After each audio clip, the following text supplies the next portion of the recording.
Okay, We achieved we're that now status. on the record. Good morning. Today's Wednesday, August 20,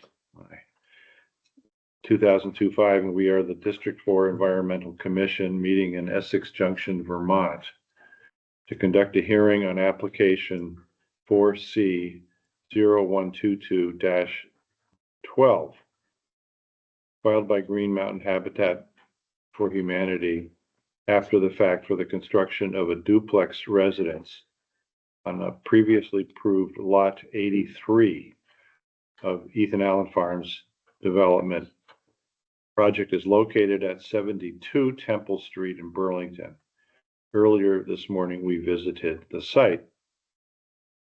My name is Thomas Little. I'm the chair of the District 4 Commission. I reside in Shelburne, and my fellow commission members here are Pamela Loringer of Colchester and Scott Baldwin of Burlington.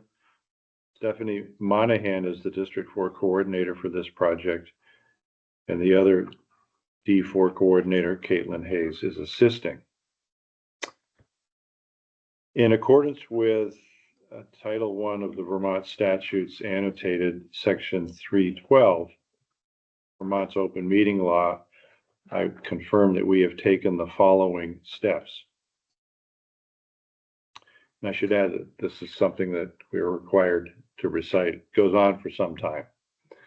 We're providing public access to the meeting by online video conference with additional access offered through telephone. We're using the Microsoft Teams platform for this hybrid meeting. All members of the commission have the ability to communicate contemporaneously during this meeting because we're here, and the public has access to contemporaneously listen and, if desired, participate in the meeting by attending in person, downloading the Microsoft Teams application, or by calling into the toll-free number provided in the meeting notice. In addition, we have provided public notice of instructions for accessing the meeting. We previously gave notice to the public of the necessary information for accessing the meeting, including how to access it using the telephone or Microsoft Teams in the meeting notice. That document, including those instructions, has also been provided in the meeting notice on the Act 250 database online. We have provided a mechanism for the public to alert us during the meeting if there are problems with access. If anyone does have a problem, please call the following number, which was in the meeting notice, 802-828-7667, and use the conference ID number, which is 217-499-152#. As indicated, the meeting is subject to the Vermont's open meeting laws. By participating, you're consenting to being audio and visually recorded, and for that recording to be published in the Land Use Review Board's online database and or YouTube channel. In addition, any written information or exhibits provided to the Commission or the Act 250 staff regarding official state business are considered public records and will become part of the permanent record to be published in the board's online database. We've disabled the chat function for this hearing. The hearing is being recorded, including any noises, barking dogs, personal conversations, etc., made when your microphone is not muted. So please mute your microphone when not speaking. If you would like to speak during the hearing, raise your hand. If you are in the hearing room, if you are participating via Teams online, please use the raise hand feature located in the toolbar in the top center of your screen. If you are participating exclusively by telephone, press *5 to virtually raise your hand and press *6 to unmute and speak up so that we can hear you. Is there anybody participating by phone? No, there is no one participating by phone. For the audiovisual record and for the benefit of those participating solely by phone, please state your name before speaking and, if relevant, your street address. Finally, and this is important, please do not log into the Microsoft Teams meeting on a computer or other device and participate on your phone at the same time. That will cause very distracting audio feedback that disrupts the hearing. Let's start the hearing by taking a roll call attendance of all persons participating. I think we have David Mullen from Habitat for Humanity, Anthony Stout assisting the Habitat for Humanity, John Suma, and Lisa Hardy by Teams. Is there anyone else? Okay.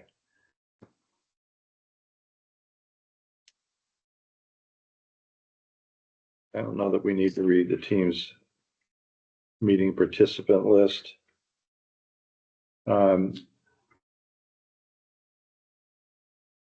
It's important, and I think you have, if you're participating, to provide us with an email address or a mailing address, because that will enable us to send you documents after we recess the hearing. The commissioners have reviewed all of the materials submitted with the application, in part with an eye towards identifying any conflicts of interest that a commissioner might have. And we've done that process and are not aware of any conflicts of interest that need to be disclosed at this time. Does anyone else participating in the hearing have any concerns about conflicts of interest on behalf of the commissioners? If not, seeing none. Outside of today's proceedings, everyone that communicates with the commission must do so through Caitlin Hayes, our district coordinator, or Stephanie Monahan, the other coordinator, and not directly with us or through other parties. I'm now going to administer the oath for anyone who expects that they may address the commission during the hearing. And so if that is you, please raise your right hand. Do you solemnly swear or affirm that the testimony or evidence that you will provide relative to the consideration of the application shall be truthful, accurate, and complete under the pains and penalties of perjury? If so, answer, I do. I do. Okay. I think you need to unmute yourself when you want to say I do. I do. I do. Okay, thank you.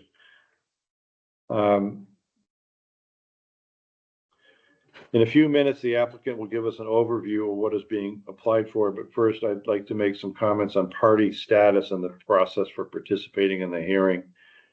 I may condense this in light of the fact that the only persons participating are the next door neighbors. The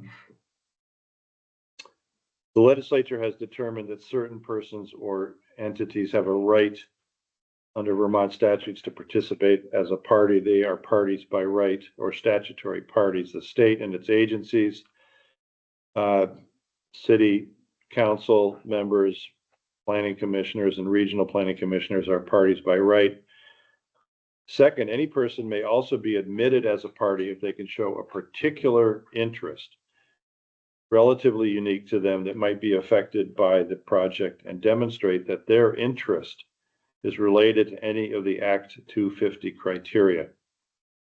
Those who are admitted as parties will have the right to appeal the commission's decision if they disagree with it.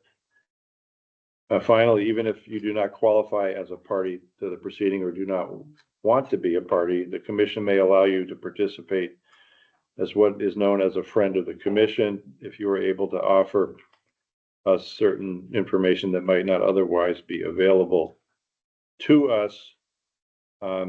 Your participation is more limited, and you do not, friends of the commission don't have appeal rights to the commission's decision. No one is required to seek party status or friend of the commission status, and at some hearings, some people, including neighbors, simply want to listen and become more informed about a project. Those folks are welcome in the hearing room. Now, Act 250 directs us to collect evidence on whether the project meets the requirements of Act 250. And based on that evidence, to decide to either issue a permit with or without conditions, or deny a permit. We gather the evidence in order to make an informed decision. This hearing is part of the process to collect that evidence. You might want to participate in, as I indicated, as a party. We've just described party status, and it's important because parties may testify and introduce evidence, bring in experts or other witnesses to testify, ask questions of other witnesses, and take part in arguments and take an appeal from the decision. Act 250 is organized around 32 criteria and sub-criteria. For example, criterion 1 covers air pollution, criterion 5 covers traffic, and criterion 10 covers compliance with the city and regional plans. So party status is decided on a criterion by criterion basis. So when your turn comes, please identify yourself, where your property is located, and identify each Act 250 criterion under which you believe the project will adversely affect you or your property. And explain how you think the project will do that. We will make party status determinations today on a preliminary basis so that we can organize and conduct the hearing. Sometimes after we hear all of the testimony, we determined that while it appeared at first that someone should have party status under a specific Act 250 criterion, ultimately they did not prove or document the impact. We will make final party status determinations when we issue a final decision. And Mr. Suma and Ms. Hardy, do you have any questions about any of that process or the party status stuff? No, I don't think so. No, I don't think so. Okay. I have what Okay. I need to, state. And we have something from you in writing that's requesting party status in the record already. Now, for the record, the commission visited the site earlier today and reviewed the site plan. We did review the site plan. We have the site plan. We walked around the property, observed the slopes, the boundary lines with the adjoining property owners who are seeking party status. We walked up around the property, and then we went next door and into the woods to the east side of the site and walked into the woods to see the area just easterly of the project site. We're now going to ask the applicant to present a general overview of the project briefly, keeping in mind that we have read the application and all of the exhibits and we've been to the site. The application will serve as full evidence on the uncontested criteria, although the applicant should briefly explain how the project addresses those. The contested criteria will be addressed later in the hearing. We believe those are number 4, soil erosion, number 7, municipal services, and number 8, aesthetics. And we may get into other criteria as well. John and Lisa, you have filed a request for party status under 4, 7, and 8. Is that correct? That's correct. Do you have anything you'd like to add to what you submitted in writing in support of party status on soil erosion, municipal services, or aesthetics? You mean in addition to what I've already put in the application of the petition? Right. You mean other criteria or additional criteria? Well, either. I think we understand your position on those 3 criteria and are ready to grant preliminary party status on those. Is there anything else that you would wish party status on? Not that I'm aware of at the moment. I mean, those are the main concerns we have. I can look again at the criteria list, but I think that's it. That's pretty comprehensive of our concerns. Okay. So we'll now let the Habitat for Humanity proceed with an overview of the application and giving particular attention to those 3 criteria. but don't take a deep dive. We just want to hear the overview first. You have the floor. All right, I think I'm gonna do the overview. The documents we. Please start by introducing yourself for the record. I'm sorry. Anthony Stout, I go by Tony, with Lakeside Environmental Group in Burlington. We did the grading design for this project, did the wastewater permitting. We did not do the landscaping aspect of this, which was done with the DRB in a separate process.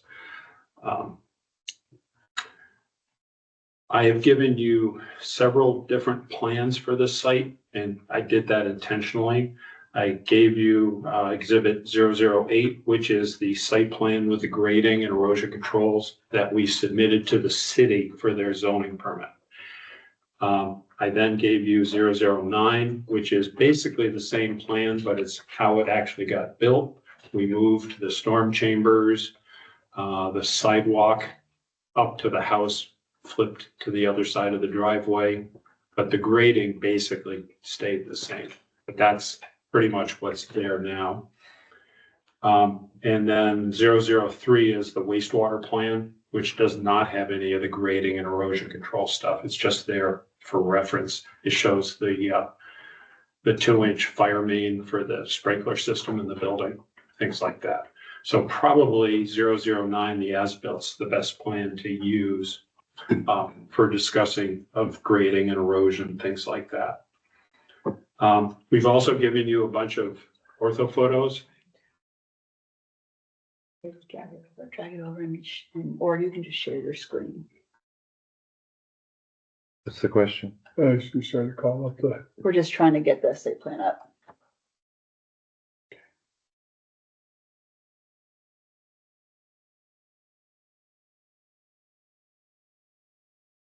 You just had it partially on. I know.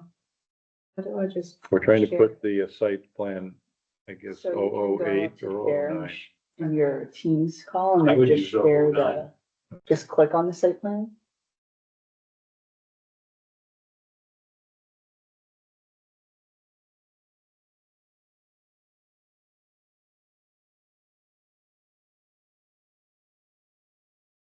So you can click on Windows. Oh. Did it do it?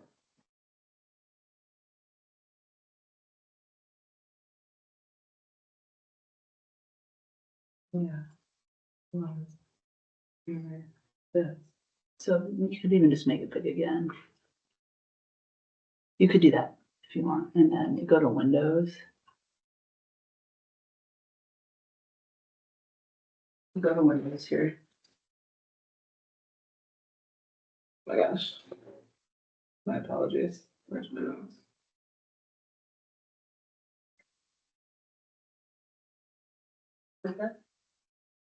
Just share that.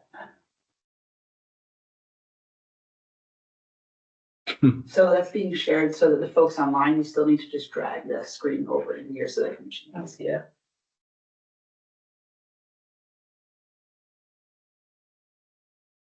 Sorry, guys.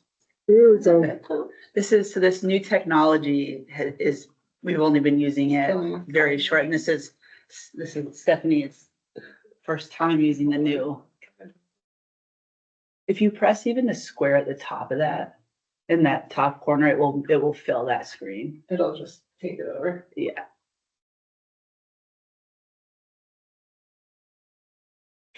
Okay, all right. Thanks, guys.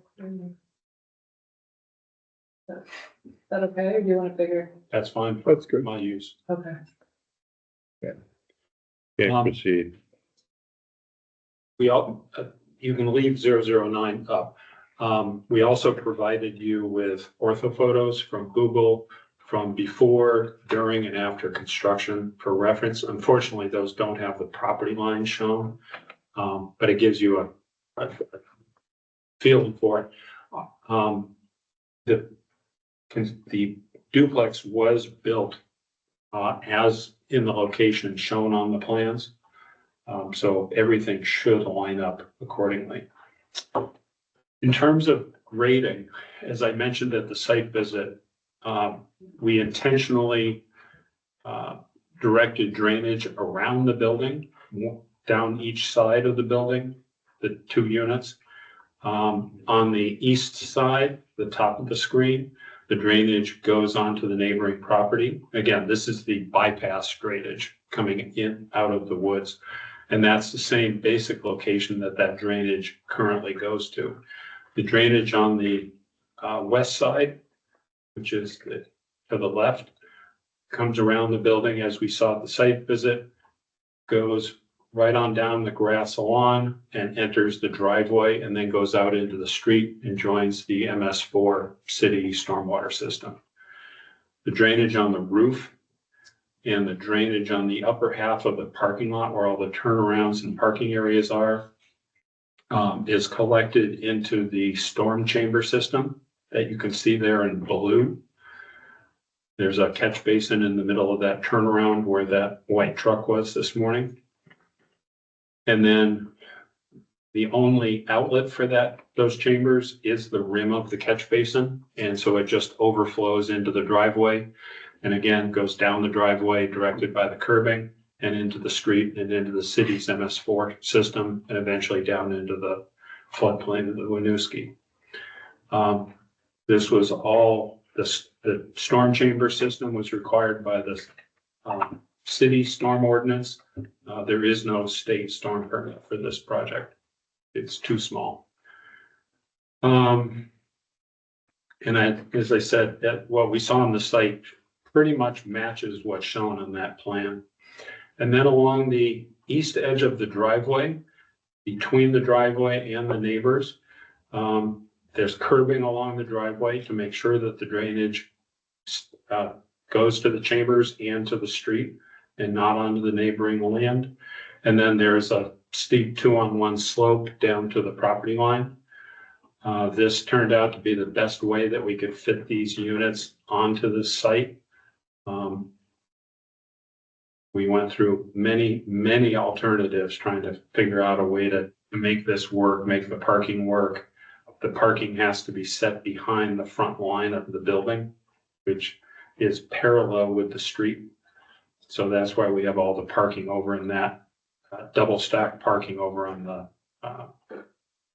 upper right corner of the parking lot or the paved area. That's the basic drainage. You can see the silt fence we added. You can see the stone check dams in those 2 drainage ways. The stone check dams, I think we saw were still out there during the site visit. And then quick overview on municipal services, sprinkler building, because it's more than 50 feet from the street. We don't expect fire trucks to go up the driveway. They'll park in the street, run hoses up. An ambulance can use the driveway. The fire department has signed off. And then on aesthetics, this all happened after my involvement with this plan. During the DRB review, Habitat basically said, what do you want for landscaping? And during 3 meetings, they came up with a comprehensive landscaping plan. Over $25,000 worth of plantings.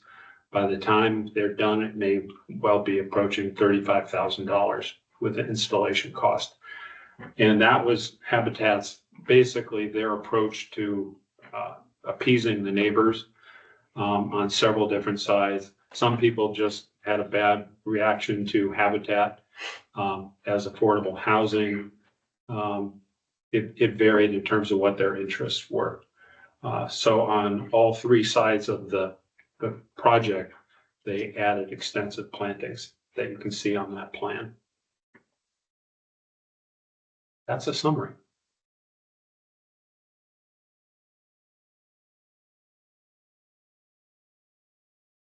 Can we put up the before?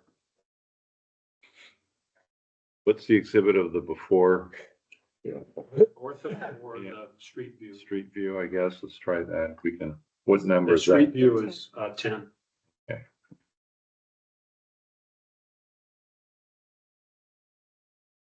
I'm gonna give you a workout, Stephanie. Okay, I need it. Oh, wow. I'm impressed. I'm impressed. You might need to that it? reshare, you might need to reshare your screen. You can share just that screen instead of just the window. Share just that screen. So if you go to your Teams, stop sharing.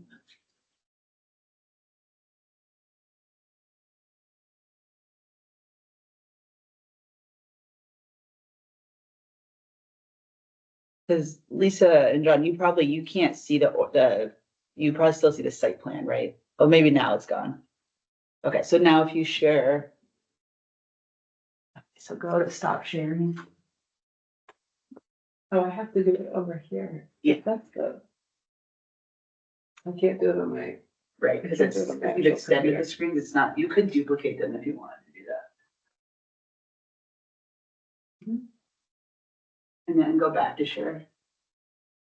and share the other one. And but you can share this screen. So now anything right now, as you're sharing, you drag onto this will show. And so then John and Lisa also can see that as well as the folks in the room.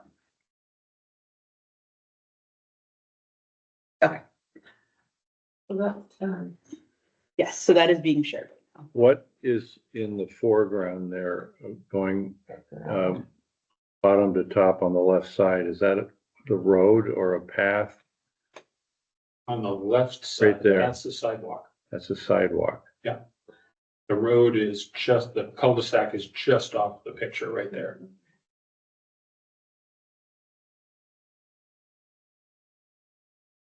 This picture is from 2014, so it's, you know, a little bit dated. Okay. Trees are a little bigger. A little bit. It was pretty scrubby type trees in there. Again, this was an old sand pit that got reclaimed. And I think somebody, it's maybe during the site visit, said something about somebody wanted more. Or you said something about fewer trees because it used to all be open before, but again, that would have been in the early 70s, late 60s.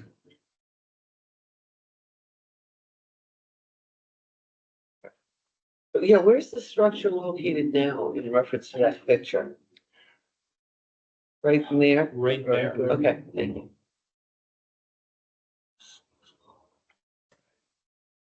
And you can see the electrical box in the lower right. Okay, And the property line was just to the right edge of that. okay, got it.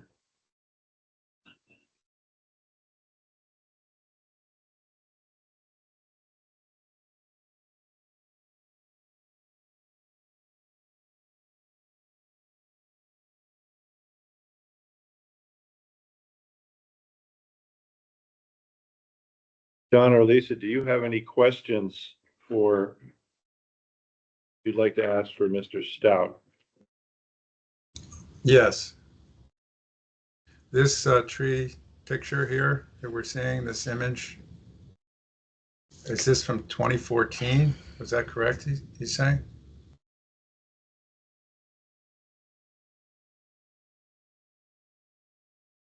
I think that's correct, yeah.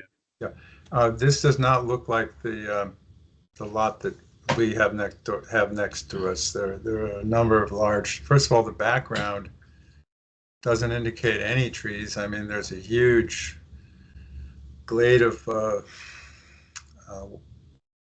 white birch up and back. There were gigantic cottonwood trees and white pines that they knocked over, either with a chainsaw or with an excavator just on his own, pushing them onto property or dropping them onto properties near abutting their property. I don't see any of those trees here, so this doesn't even look like the lot. It appears to be also angled, so it looks like it's a steeper slope. But you were out there today. You saw the sidewalk. The sidewalk grade is about what the grade was.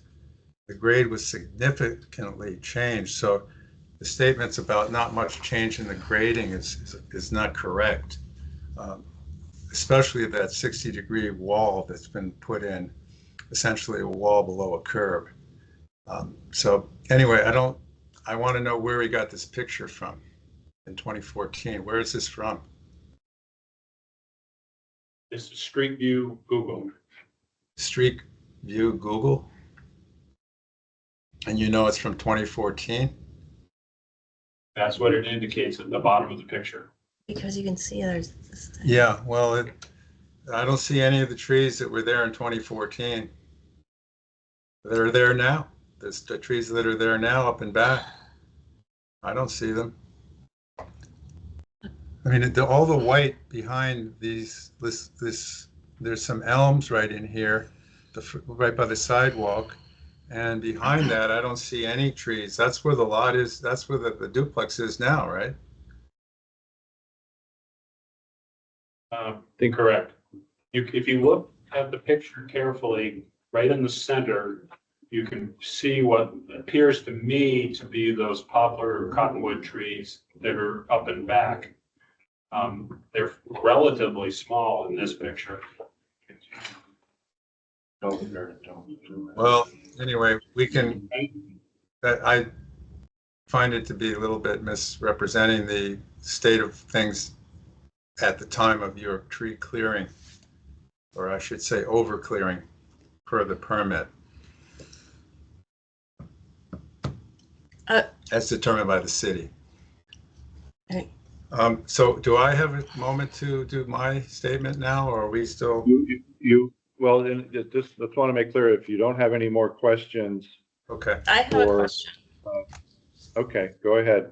Yeah, my question is, first, I'm also going to comment that this picture appears distorted in terms of the slope that was there.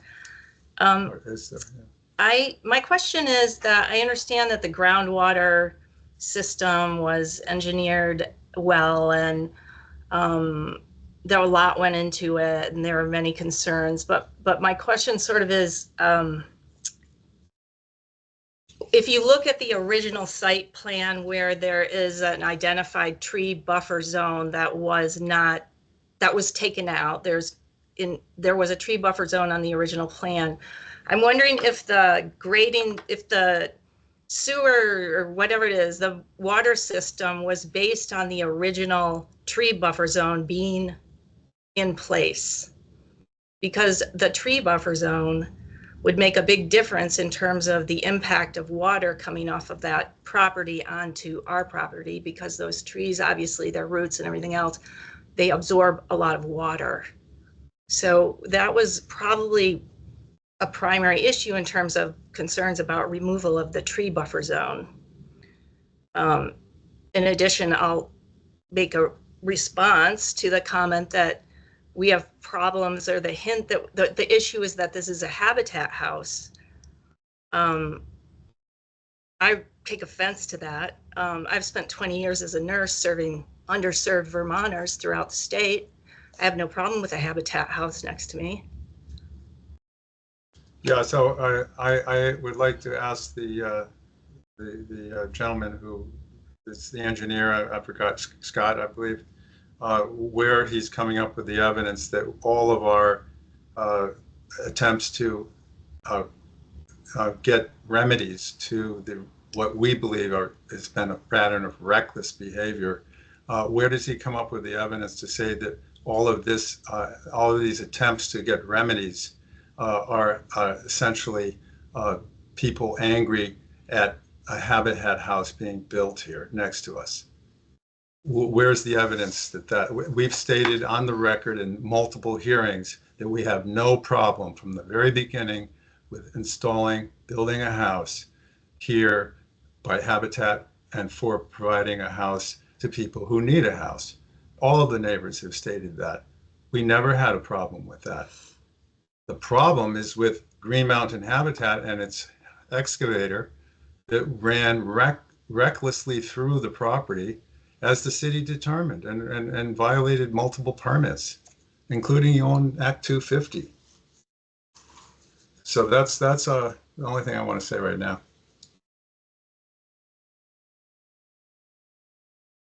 Does the applicant have anything else to offer? Question to Scott, where's the evidence? Okay.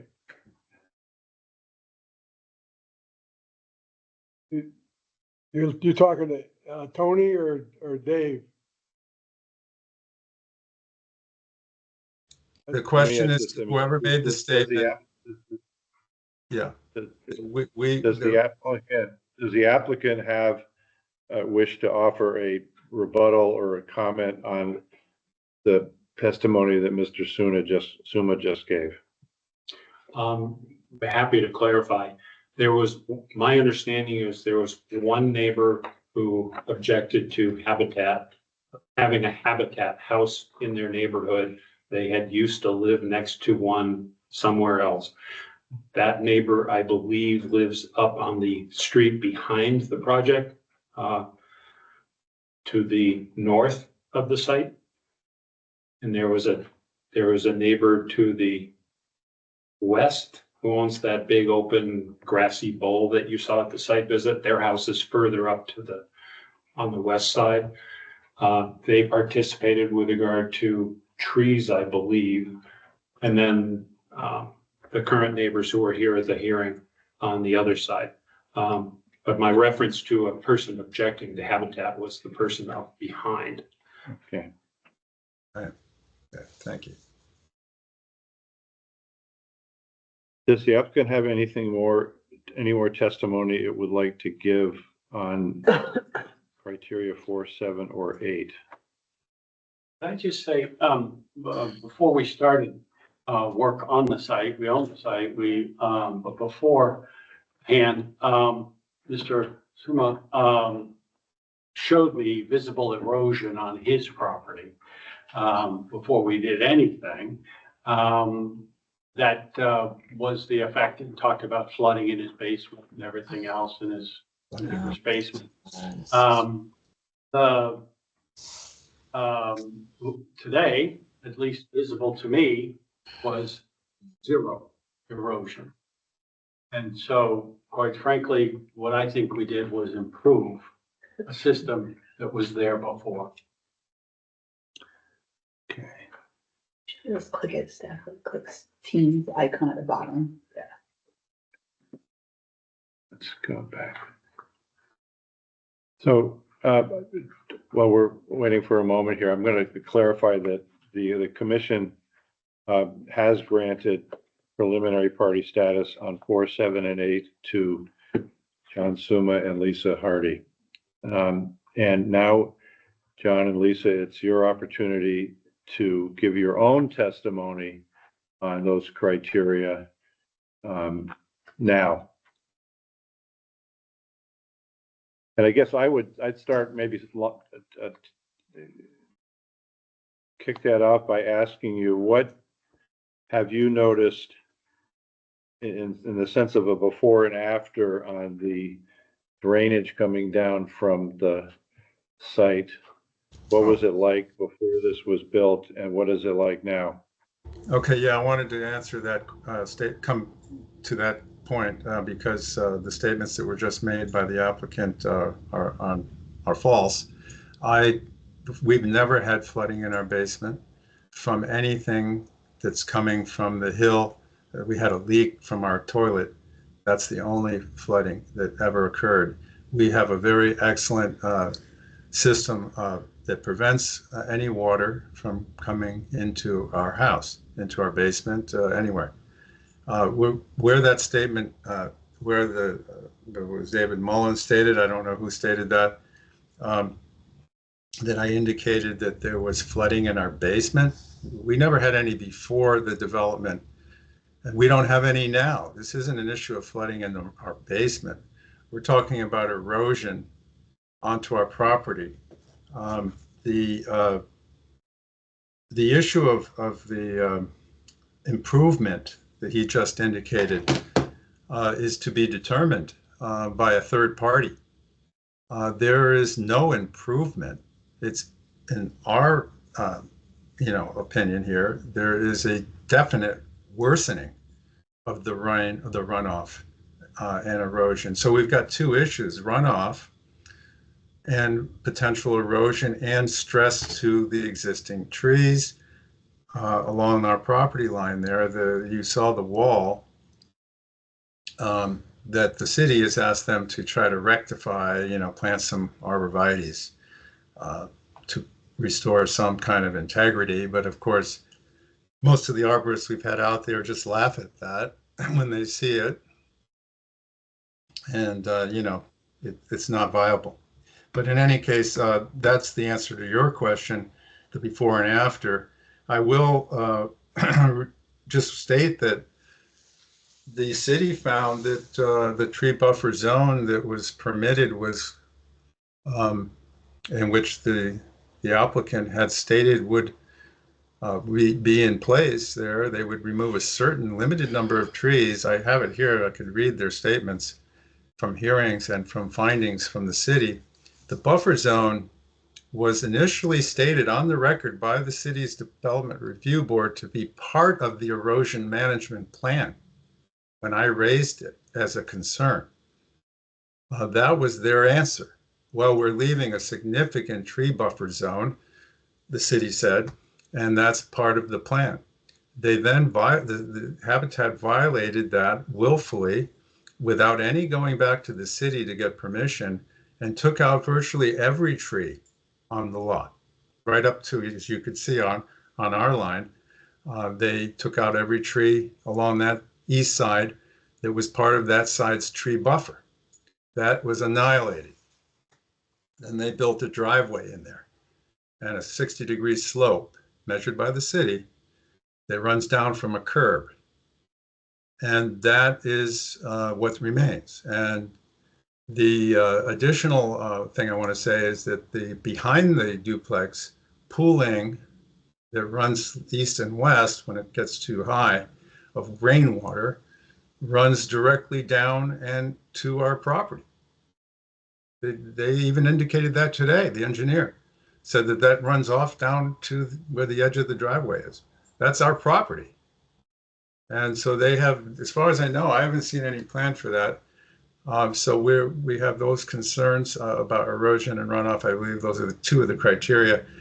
The tree that the excavator with a chainsaw and an undocumented Mexican worker without any rigging cut and just dropped on our house last summer, had knocked down numbers of trees, destroyed 2 or 3 trees. Actually, if you count the damage, it's more like 5. That has wiped out a lot of privacy.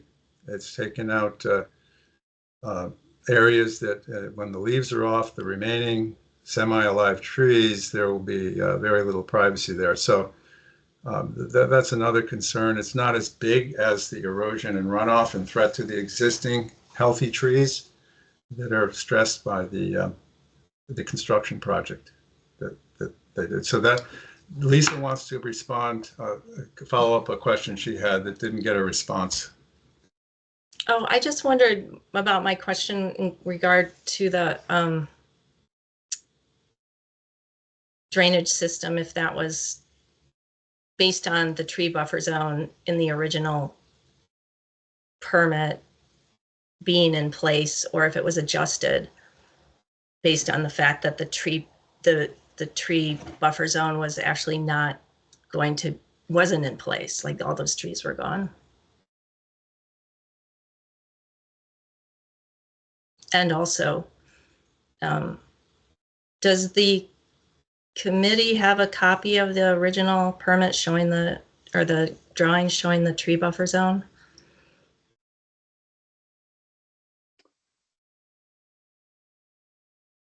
Don't know whether I don't know. We will look for that in the record, and we can provide a copy of that.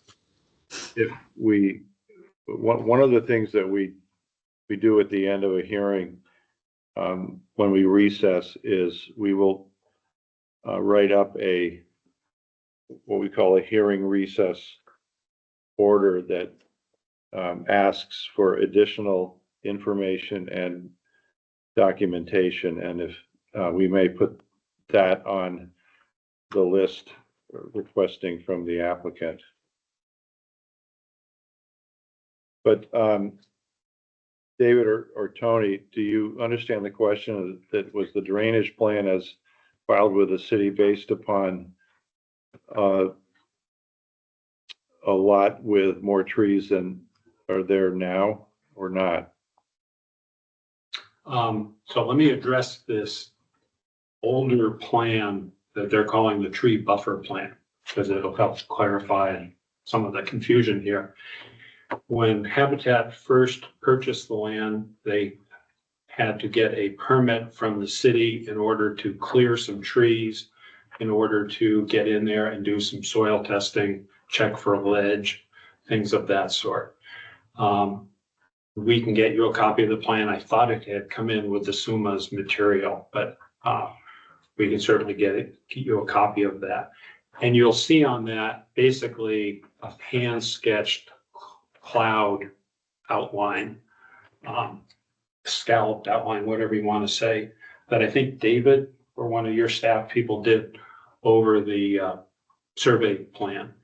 And this was just as a quick and dirty sketch that the city needed in order to approve initial clearing of the trees. There was no buffer on the plan. There was nothing labeled on the plan as tree buffer. Nothing was ever stated that this was going to be the limit of the tree clearing for the project. We then prepared that plan that I showed you, the zoning site plan, similar to the as-built, which always had the grading right up to the property line on the east side. And that did involve cutting more trees than what were shown on that original tree cutting plan that was submitted to the city. So that's where that confusion comes from in terms of whether or not that initial city plan was somehow binding on Habitat. To answer her question, the neighbor's question, no, we did not factor that into our design for the stormwater.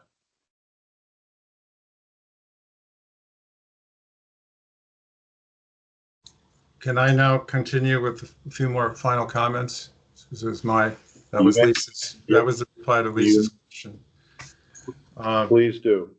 We have the diagram of the tree buffer zone that was submitted by the applicant. But I will just remind everybody here at the hearing that, and we can supply this, the city of Burlington found Habitat and issued them a warning letter that they violated the permit regarding the tree buffer zone. And I have here in their findings, which I can submit to you as well, that they put the quote from Habitat saying, because we are not removing any of the perimeter trees on any significant portion of the total tree or any significant portion of the trees on the property, this is Habitat, there would be no reason for additional erosion occurring on the site. So they're acknowledging that that buffer and the perimeter trees that they agreed to and the city required would be protective of the surrounding property and trees. So I can supply all this to you. It's a little misleading to hear that there was some quote unquote confusion. There's no confusion. The city found them in violation. And they were ordered to do after the fact application for a remedy, which still hasn't been implemented as of this day. So I think that's about all I want to say here. We will supply more documents, but we do have the buffer zone, if you want to put that up. Wanted to show the east side. It's a significant area. It's actually where the driveway wall is. It was supposed to be the perimeter, to quote Habitat. I mean, I need guess the if there's site some confusion, I can show it and then we can sort of clear it up if you want. Can we share that here? Sure. Are Do they- you have that? Yeah, I think I can. Okay. It says take control. That might be the way to make it work. I don't know. I'll try it. Yes, you should, I Okay. don't know if you should be able to, either share your screen, Lisa, are you able to do that? I can't share, that's grayed out, and it says only meeting organizers and presenters can share. Give me just 1 second here. Sure.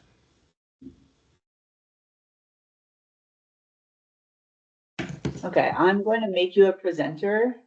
Okay, Lisa, and then you should be able to share your screen now. okay, I can share. There. So it's just this right here that's dated 2/9/2023, I think. It looks like it's a permit reviewed by Mary O'Neill. And I don't know if you can read this, but it says area to be cleared, area to remain wooded.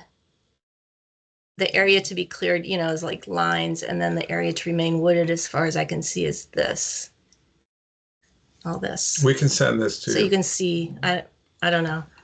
Maybe I misunderstood this. In any case, the tree count was, we don't have it, but initially I believe it was 12 trees. But the whole lot has been cleared, and it went on and on and on, and we finally got the city to stop them from knocking trees over. But they did it again anyway with after a meeting with us, on recorded meeting with David Mullins, said that he would not cut any more trees or knock any more trees down without a certified arborist. And the next day I went out and videotaped their excavator knocking over the biggest tree on the lot, a white pine right onto Bernie Sanders' lot, crashing onto his property. And I have that video right here. He then taunted me with the chainsaw when he saw me videotaping it. And he was all alone, no safety. And this is after Habitat agreed to not do any more of this kind of reckless behavior. And when I confronted Dick Shastine, the board member and the director of the project director, he said that he forgot to tell the excavator not to do it anymore. So we have witnesses, we have recordings of all this. I mean, this is the pattern. We want to make sure that the hearing at least gets the point across that this isn't about us being opposed to any housing for people or habitat housing. It's about the behavior. Really, any lawyer looking at this, it's already told us that it appears to be gross negligent behavior. And, you know, I don't know how that plays into Act 250, but it should be at least part of the backdrop, the context in which you evaluate some of these issues and the criteria that we've put in our petition.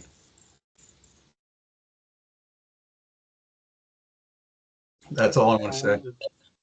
Okay, and would the applicant like to respond to that?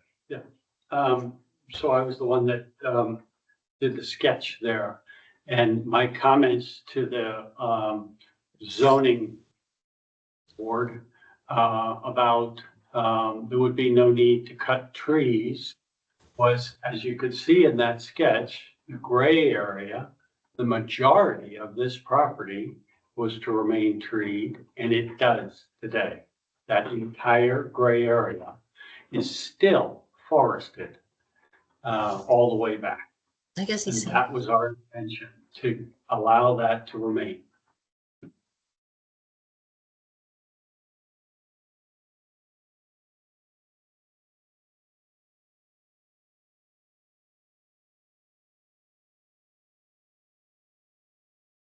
Mr. Muller, were more trees on the east side?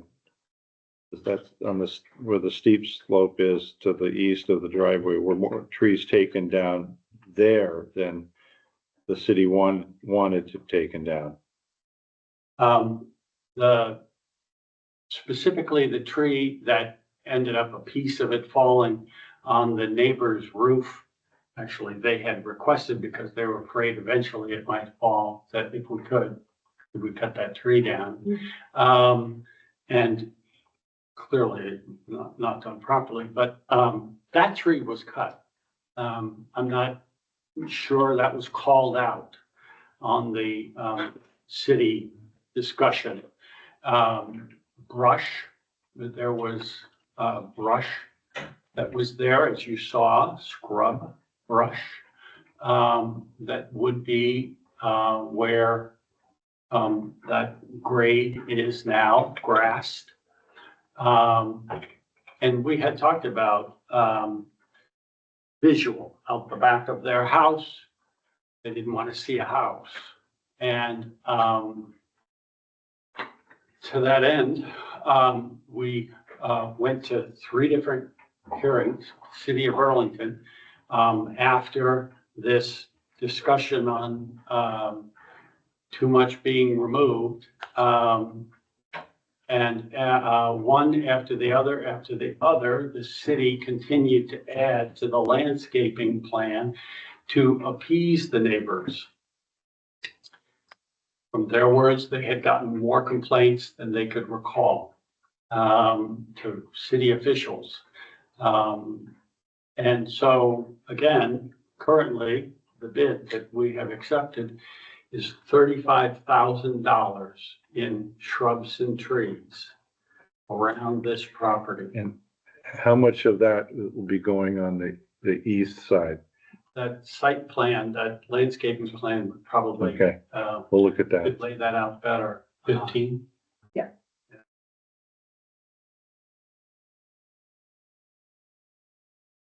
The one thing I'd like to, again, I don't know if this is clarification or emphasis, is what I keep hearing is this notion that Habitat violated its site plan. And the site plan that was submitted for zoning permit to build these duplexes is the one that we provided you, 008,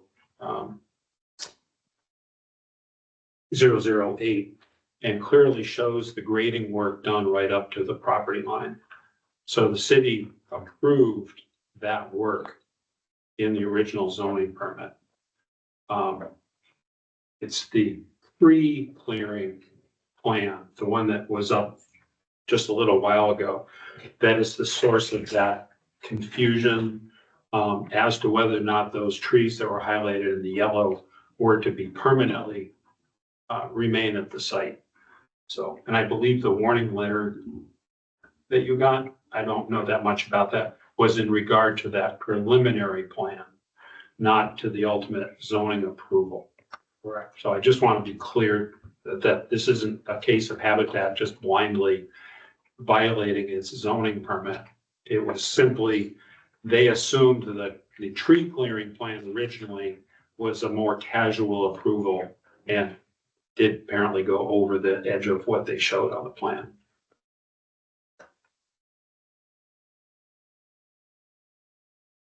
Okay. John, It's a big file. Technical difficulties, yeah. A lot of It's close a and try it gigantic again. file.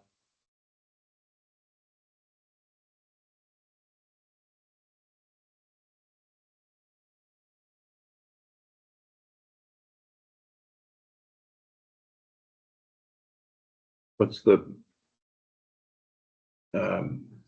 As stated exhibit number? previously, Okay, I believe we improved and for the most part negated any water runoff. I believe with the amount of trees, shrubs, and plantings that we are doing, we also improved not only the look, but the stability of that property over what it was before.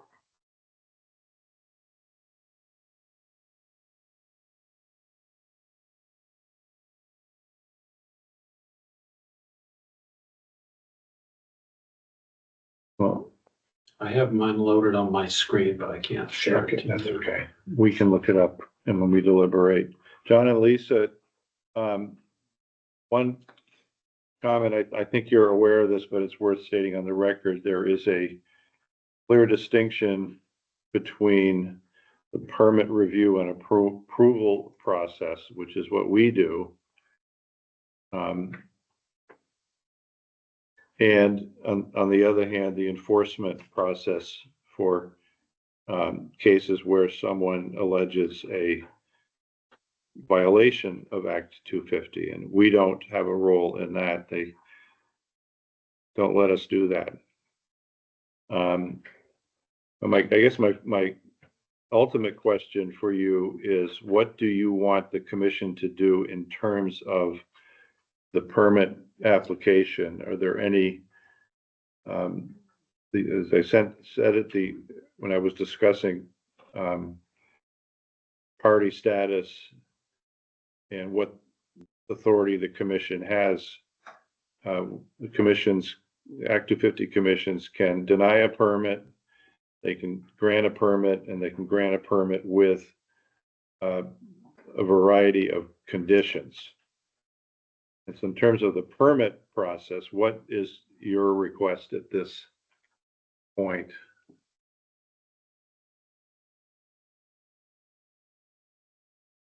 And you are muted. Yes, the applicant has continually mentioned the $25,000 to $35,000 of the landscaping for the landscaping plan that we've yet to see, but I would like to get a copy of that plan and know when that plan is going to be put into place. We haven't had any indication that it's getting kind of late in the summer. They haven't indicated that to us. But as far as the plan goes, we don't feel that it's addressing the damage done ongoing and current and past to the east side. I believe the city's asked only for 3 arborvitaes to be put up along that wall. We're not even sure where exactly that's going to be placed.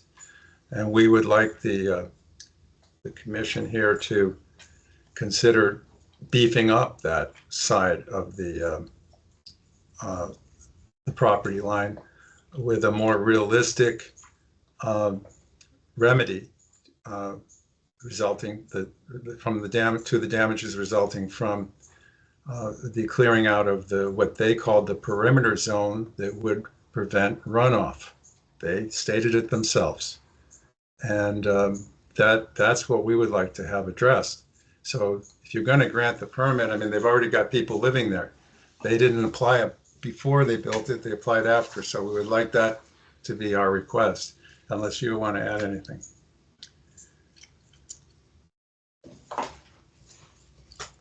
I don't think there's anything that can be done, no. I mean, it's after the fact now. It's hard to do much, you know. It's not all, unless you tear out the driveway and reforest it. Put it back to the original grade.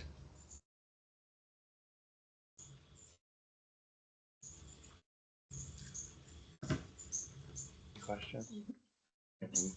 I guess my only question to the engineer is there a way to redirect the flow that goes down on that at the northeast corner there?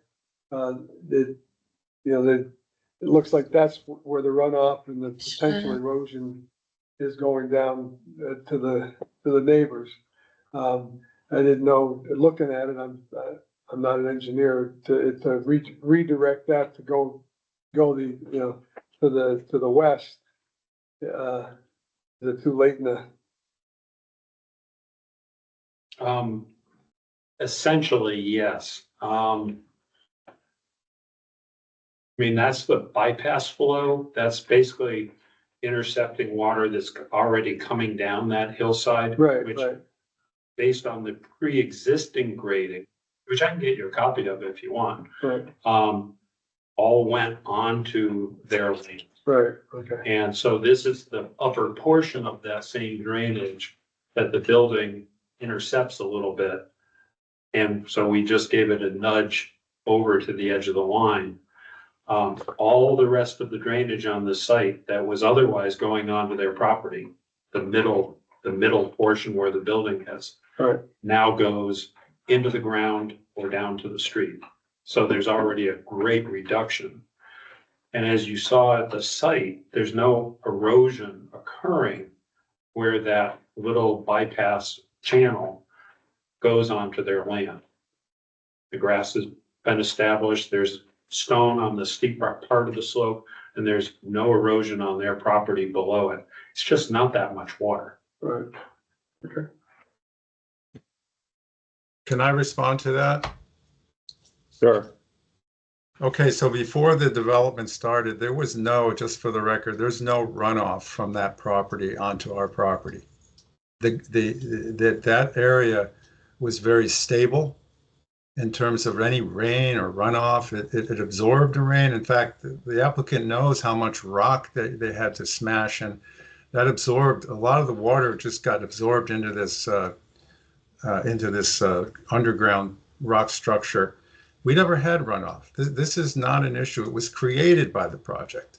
The management plan tells you how bad the problem is. They had to do all of this engineering because of the project to channel the water that was going to be created by the project. Now, the other criteria, the third criteria, I don't remember which number it is, municipal runoff or concerns, municipal impact.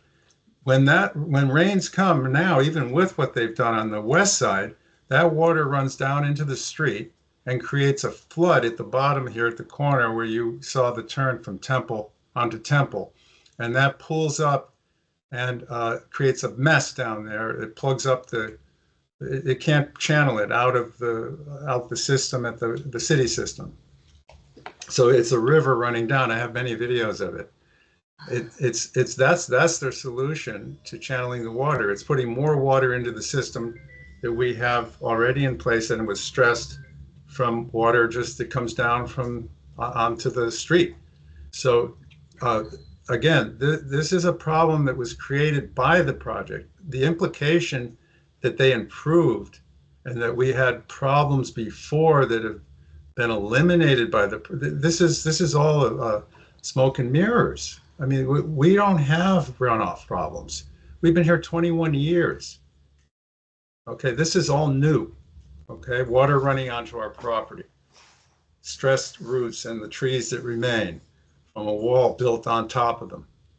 So we have the expert arborist statements, and we can supply all that just if you want it.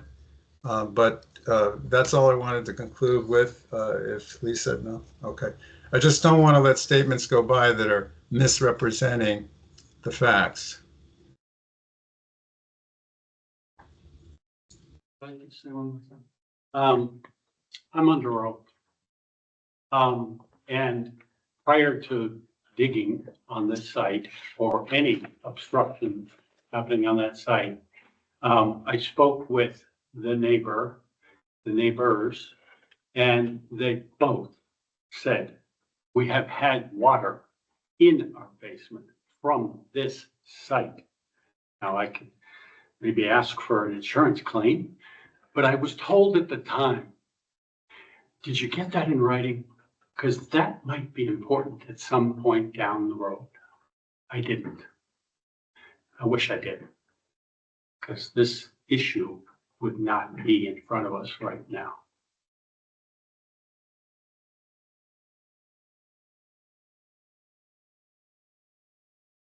Okay.